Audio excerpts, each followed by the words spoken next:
Simon & Schuster Audio presents Musical Chairs, a novel by Amy Poeppel. Read by Jackie Sanders, Fred Sanders, Gibson Frazier, Amanda Carlin, Carly Robbins, and Matthew Lloyd Davies.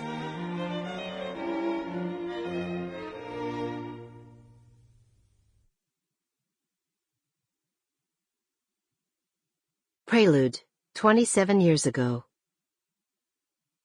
For the fourth time in less than 12 hours, Bridget was doing something that could get her pregnant. Staring up at the acoustic tile ceiling, she sincerely hoped the doctor, an older gentleman who had an air of celibacy about him, wouldn't be able to tell that she'd already been pretty spectacularly inseminated 3 times since midnight. And she had to remind herself, on the off chance that the doctor could detect the cost-free sperm occupying the territory where he was currently placing very expensive Ivy League sperm, that she shouldn't feel guilty about the situation she found herself in.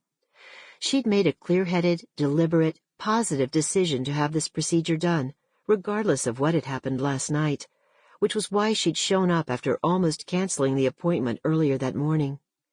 She'd settled on one point. She wanted a baby. So all she had done really was up the chances.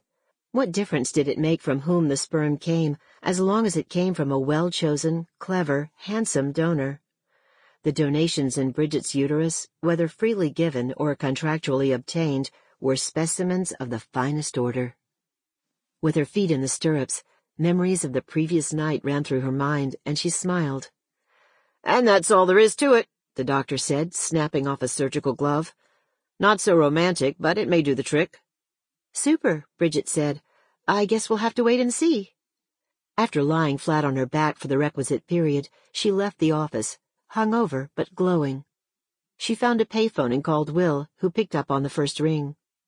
"I was about to call the police to report you missing," he said. "Are you hungry? Meet me at that place." "I was worried." "The egg place or the croissant place?" "Egg," she said. "Half an hour. Love you." She got on the crosstown bus and took a window seat, deciding she would enjoy this little moment of not knowing one way or the other, of standing on a threshold. She was at the edge of something new, in that space before you begin.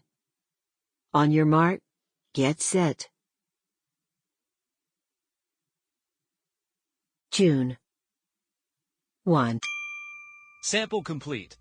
Ready to continue?